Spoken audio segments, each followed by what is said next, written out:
Hey everyone, welcome to Cupboard Creations. My name is Gareth and this is my little corner of the internet, playing with my food. Today I'm going to be making for you a duck liver pate. Came up with this over Christmas. Really love this one. So it's been a little while since Christmas. I've been perfecting it, but also just not really had a lot of time for the videos as trying to do some stuff and sell the house, etc. And yeah, you can't really make videos when people are constantly coming around to view. So hopefully now we can get started, we can create a few more, so thanks for sticking with me. But let's crack on with this one. So it's quite simple this. So you're going to need half a medium onion.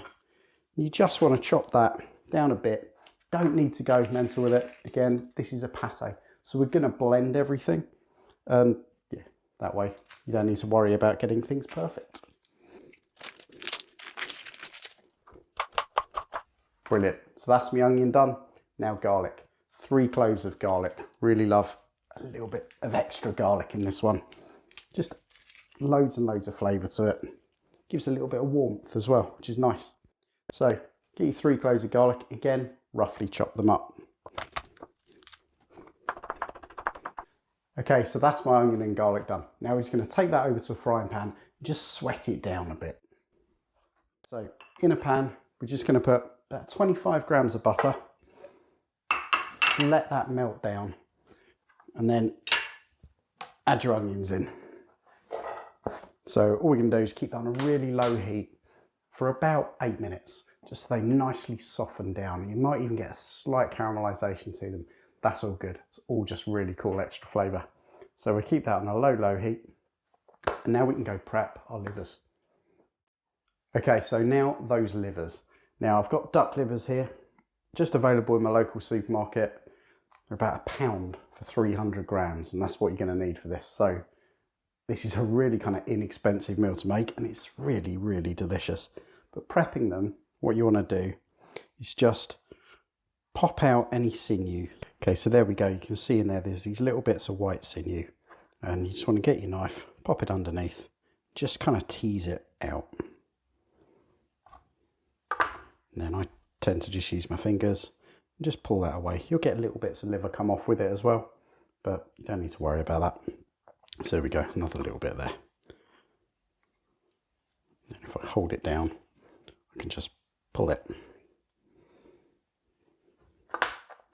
Sometimes they come off easier than others. There we go.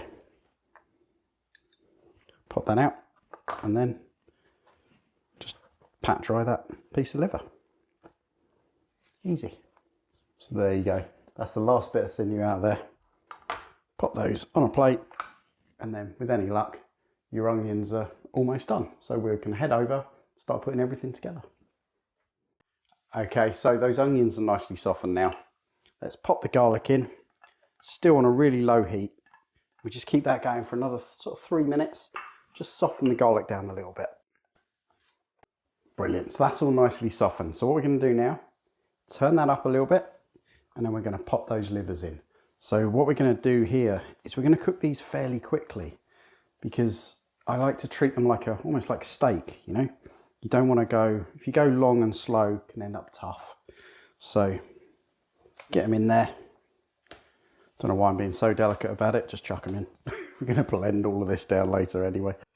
But pop all that in there, and then on that sort of medium heat, or medium to high, maybe a little bit more, we're just going to kind of keep searing them. So it's going to take only about 5 minutes to do. So pop them there, just keep turning them every now and again. Okay, so we're getting there now. One of the things to note is with the livers, there will be like little pockets of air and things like that inside them. So you might get some jumping livers. So be careful with it. Yeah, try not to burn yourself, but just kind of, there you go. Did you hear that? Little explosions. I've had them almost jump out of the pan before. But yeah, just keep them turning every now and again. Keep your eye on them. This isn't one to walk away from, otherwise you end up with bouncing livers all over your kitchen. So just a little tidbit there. Okay, so that's done. You can see we've got even some nice little bit of caramelization on them. And just to check, pop your spatula through one, pop it in half, just have a look on the inside, make sure it's cooked. Like I say, we're going to blend it, so you don't need to worry about whether you keep it in one piece or not. Lovely, perfect. Yep, cook through. So now, port. This is a really cool ingredient for this, it adds so much. So you're just going to pour 80 ml of port in there. We're just going to bubble that away for 2 minutes. It's going to reduce down slightly, but not completely. We want some of that liquid in there. And oh, instant smell of just deliciousness. And port and duck together, fabulous. There we go, you'll see it there. So the port's kind of bubbled away. It's really kind of coloured some of those livers. And it looks wonderful. So we can go straight in on the rest of it. So we're going to add in 50 grams of butter. Now, obviously this is not a hugely good for you meal. This is a bit of decadence. And I love that. So pop in 50 grams of butter and then sage. Sage, wonderful with this. So I've got here 6 leaves. Now, 6 leaves if your leaves are this size. The ones I managed to grow in my garden, which I've used up now, were about half the size. So 12 of them. But just going to rip those in. And all we're going to do is wait for that butter to melt down. And once that's done, we take it off the heat and let it cool slightly. So there it is. The butter's melted in nicely. We can just turn that off and then just leave it there just to cool down slightly. Doesn't have to cool completely, but anytime you're doing this, if you're trying to blend something really, really hot, depending on your blender, I used to have one until I made this over Christmas, which is a fun story, which exploded basically. It killed itself making this one because one of the seals wrapped around the blades as it was spinning and it just burnt the motor out. But that one had a sealed top on it. You turn it upside down, boom. If you try and do that with something really, really hot, you never get the thing open again. So let it cool slightly and then we can just take it over and actually put that pate together. Great, so that's cooled down a bit now. We can just spoon it gradually into our blender. This one might be a little bit overkill. It's a little bit big for what I need here, but it's what I've got. So you can make like double, triple the amount of this. Depends how much you want, how many people you're feeding, but it makes a fair amount. I mean, you're talking 300, just over 350 grams. It's quite a bit. So we can pop all that in there, make sure to get all of that liquid. Lovely. That's that done. So pop that to the side. And then a few little bits. I'm just going to add in a bit of salt and pepper because, you know, seasoning, that's what you want. So I'm going to add a good pinch of salt. And a couple of grinds of black pepper. And what we'll do while we're doing this is we'll taste it. I think that'll be enough. But, you know, taste it, blend it, taste it, put a bit more salt and pepper in just to your taste till it's spot on for you. So now, pop my lid on and blend.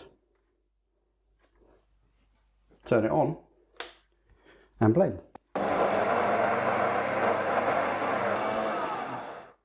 So there we go. That is perfect. All blended down nicely. I'm just going to give it a quick little taste for seasoning. Beautiful. Now you can blend that down. Oh yeah, spot on. You can blend that down kind of as rough or as smooth as you like it. I like it somewhere in the middle. So now we can just pop that out. If I can remember how this new thing works. And then just spoon it into a dish. So I'm using one of these little shallow dishes. It will make a difference on the next bit because I'm going to put a little coating on the top on what type of dish you're using. So this one, quite wide and shallow. That's worth remembering, spoon. So all we got to do now is just spoon that out. You see it's got a fabulous consistency. And that will harden down slightly. As it cools, the butter that's in there will kind of come together. And we want to try and get this as level as we can on this bit, depending on whether you're going to follow the next bit of the instructions or not. If you're not going to and you're just going to tuck in straight away, which you absolutely can, then don't worry about it. But for me, I want this nice and level, nice and smooth. Lovely, that is spot on. So now all I'm going to do is put like a little coating of butter on it. So I've got 50 grams of butter. That's where I said it depends on the dish. So this is quite a wide dish, so I'm going to need a little bit more. 50 grams will cover this. If you're doing it in something like a jar or a pot that's, you know, a little bit taller with less surface area on the top, you don't need as much. But you're just going to pop your butter in a microwave and just melt it down. Okay, so now that butter's melted, all I've got to do now is just pour that gently over the top, and that will create like a nice kind of seal as it cools. So give it a bit of a thing round. There we go. That will cool right down. You'll get like this nice crusted top that you can break through. And that said, just keeps it nice and sealed. If you're keeping it for a little length of time, like a day or so, you know, you're prepping this in advance for tomorrow. It's a really useful bit. And it gives you a chance, you know, you can make it a bit pretty. So I can just pop a nice sage leaf in on top. Okay, like I said, you can eat it immediately, but once it's had time to cool, if you put that butter disc on top, you'll just get this lovely kind of crust to it. You can cut through it, just keeps it kind of nice. It stops that greyness coming into pates. You know, when you leave it out, kind of the edge oxidizes. So all that's left to do now is just take a nice little cut through, pop that out, put it on whatever you like, some crackers, some lovely crusty bread. And there it is, delicious. That is my duck liver pate. I hope you give this one a go. I hope you enjoy it. And I'll catch you next time. This one's great.